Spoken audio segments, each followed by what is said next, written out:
Hi loves, welcome to this week's episode of the High on Life show, and this is all about alchemizing big emotions. My name's Lucy Jane and I'm a women's empowerment coach and freedom from addictive behaviour mentor.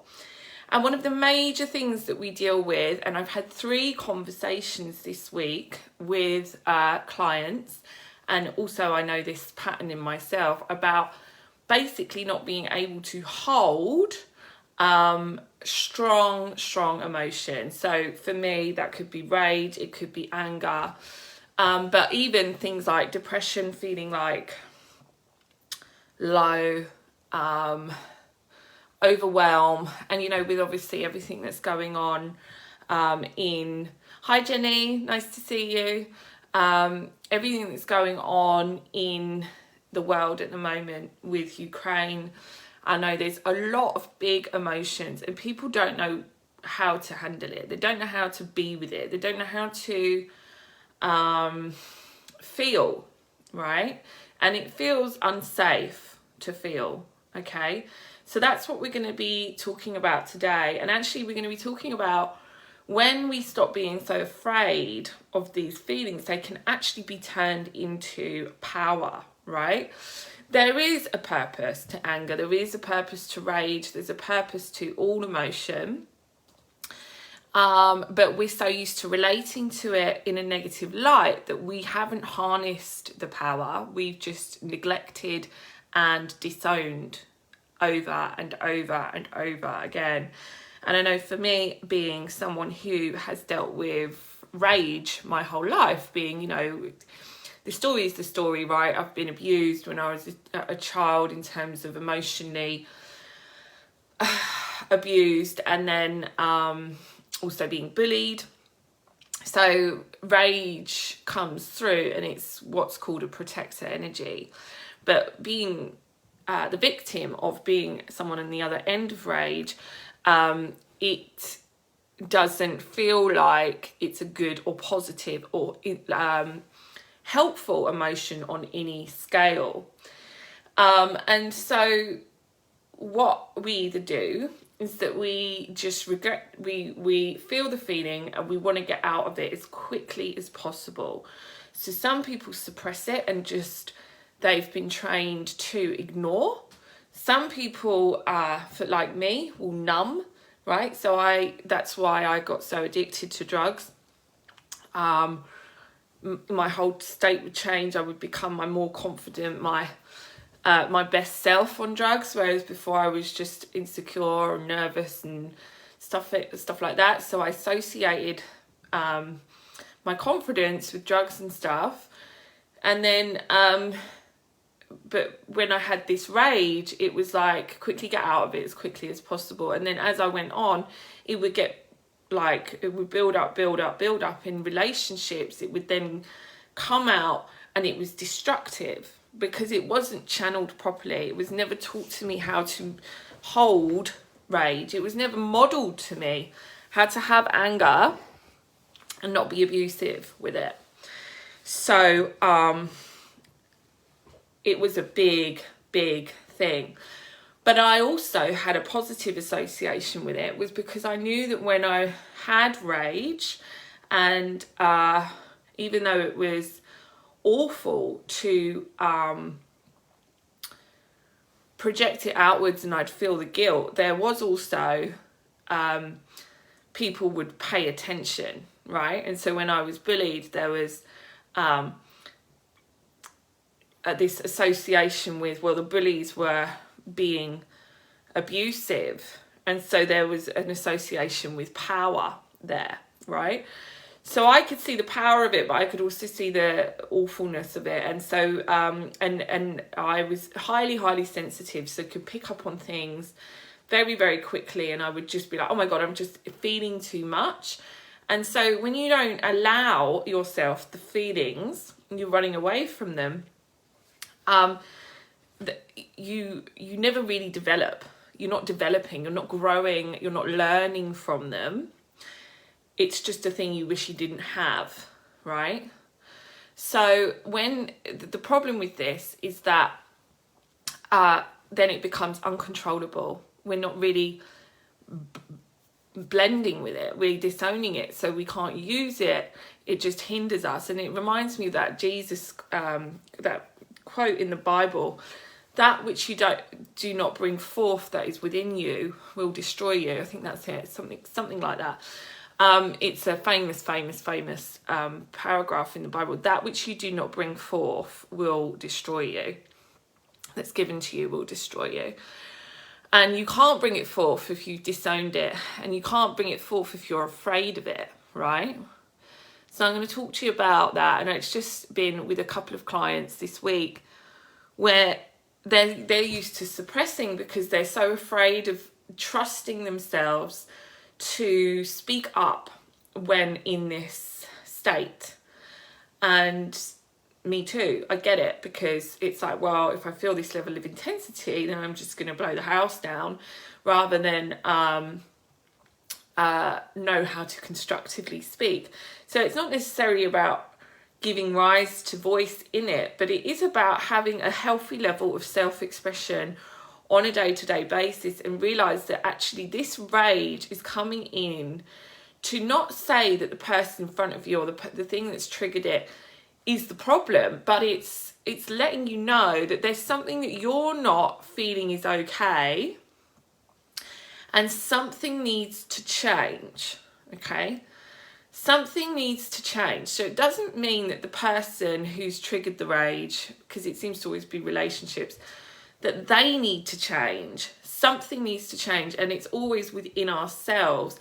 What will we put up with? What will we tolerate? What are we expecting to get from the other person that maybe we're not giving to ourselves? And it's the perception we're having. So it's a teacher. It's wanting to come through to let you know there's something not right here. Okay, that doesn't mean that you need to express it in that moment, but it's in order to it's a motivator, right? Because it motivates you to, okay, something needs to change here. If we didn't feel anger and rage, if we didn't feel bad emotions, there would be nothing to change. We wouldn't need to change out of anything. There would be nothing to shift. So whether it's a boundary you put in place with someone else, or you put it in place with yourself, or it's something that needs to end, and that could be internally as well. Some thought pattern, it could even be, that needs to end, right? So often for me, I would feel rage because I would think that people had expected too much of me, and so I would feel guilt, and then I would blame the other person because I would feel that if I couldn't give this person what they're asking for, then that I was, going to be bad or something, and then I would feel the guilt of that. So rather than feeling the guilt, I would explode outwards because it was too much for me to hold and learn from, and it would really look to me like the problem was coming from out there. So if I project it outward,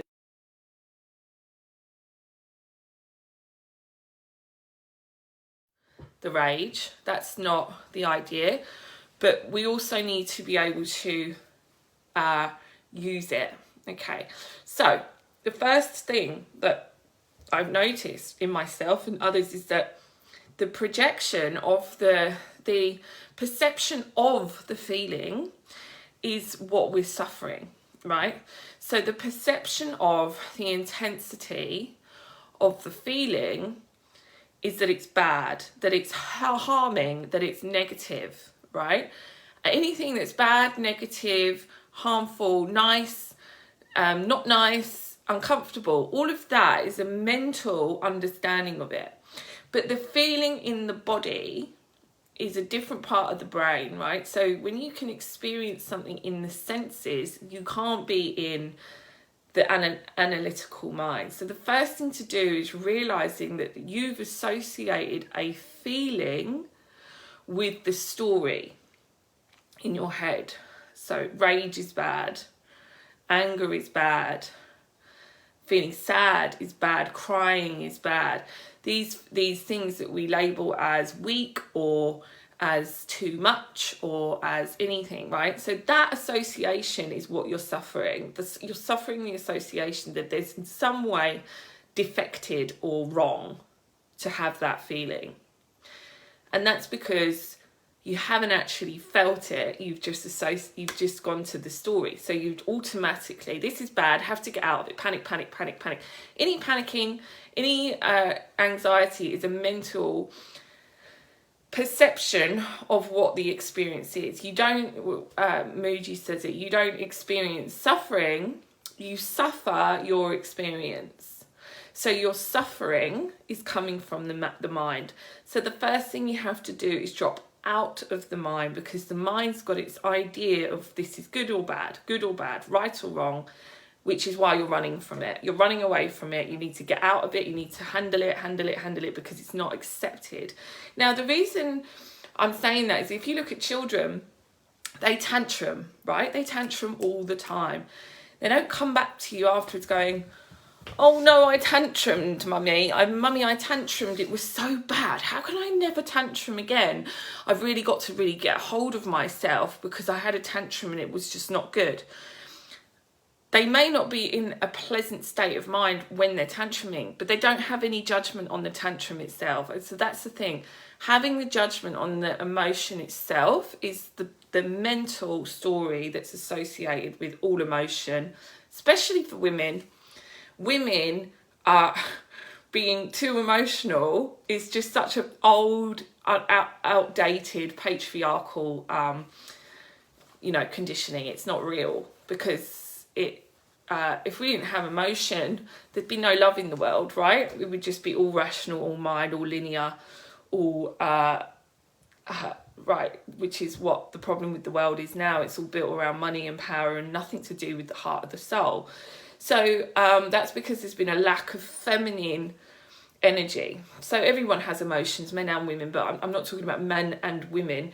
I'm talking about the masculine ways of being, which is very rational, very logical, very linear, very practical, very the prefrontal cortex, which is this like things that in life are just as they are, and you just go from A to B, and everything's just, if you just get this, and then this is good, and then this is good, and then this is good, like achievements.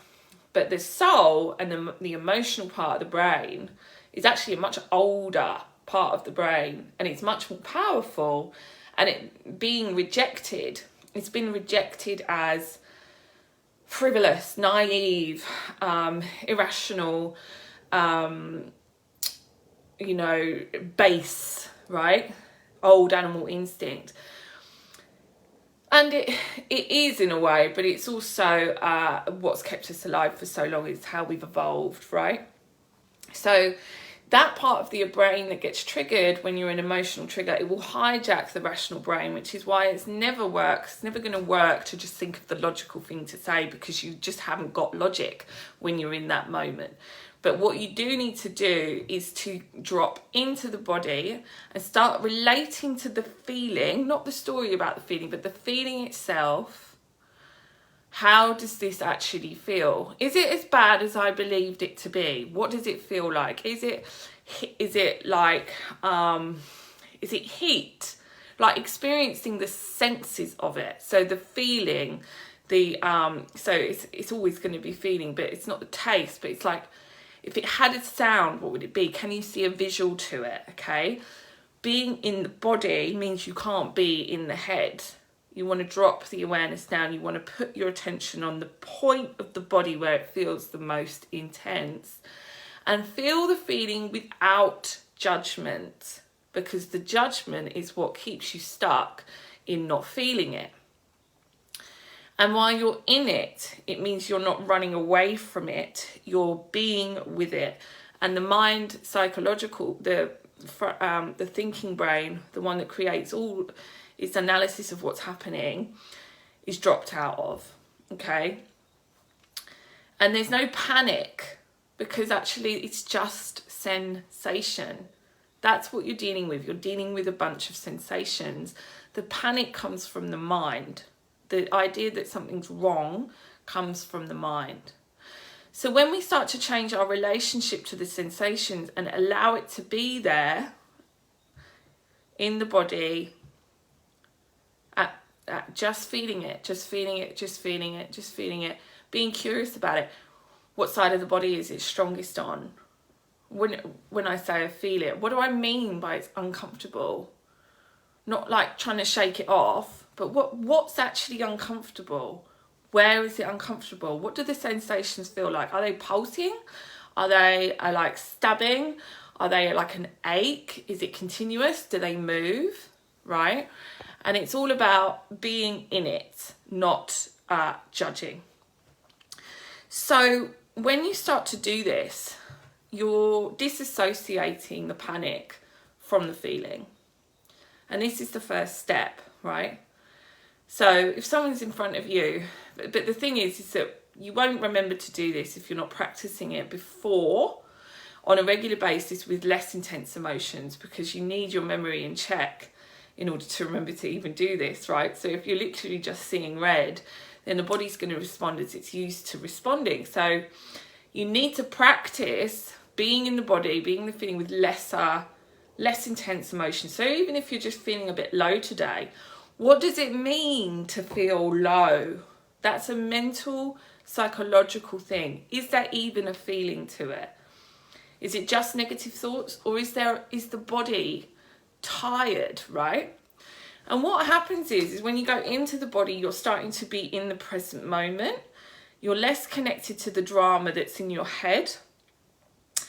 And you have access to your wisdom, right? So you're going to hear the intuitive thing. So it may be, I just need to leave this situation, get away from this person. It might mean, no, something needs to change here. I'm going to say this, right?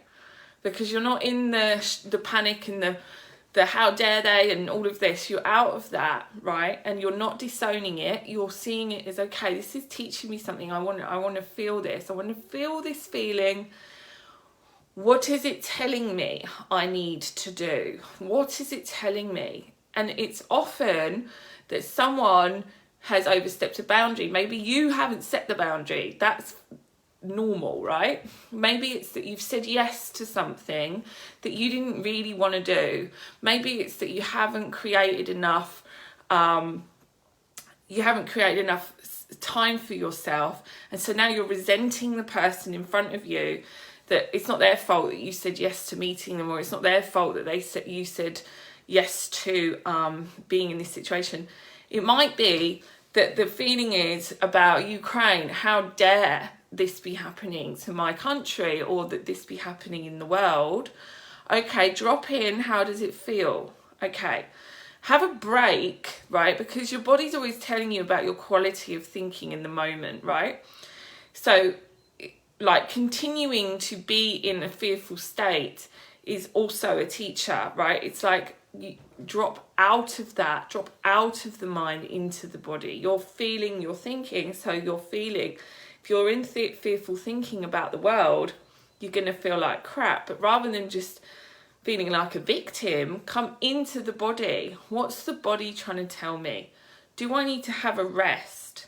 You know, it's very basic. The body will tell you what to do, but it's as long as you're projecting it outwards or trying to run from the feeling, you're never going to be able to hear it, right? And so then it's following up with the courage. Now, often when you feel rage, like for me, you know, if there was an issue with my partner or something, I just wouldn't say something unless I had that much emotion around it. I just wouldn't ever actually speak my truth unless there was this strong emotion. So I would then, like, things would just maybe be a bit irritating, but it was the times where I really felt the worst that I was like, this has got to change. I've got to say something. I've got to put a boundary in place so that I don't feel like this, right? So I don't want to continue down this road if this thing stays the same. And so that's what these strong emotions are for. They're to teach you. If we didn't have emotion, there'd be nothing to escape from, there'd be nothing to work towards, right? But they're not here to harm you. They can't harm you. And so many people are afraid to feel them because they think their body's gonna, their body's gonna break, explode, or they're gonna be like crushed under the weight of the feeling. Okay, but that's not real. That's, again, it's a psychological interpretation. Your body never has been crushed by a feeling.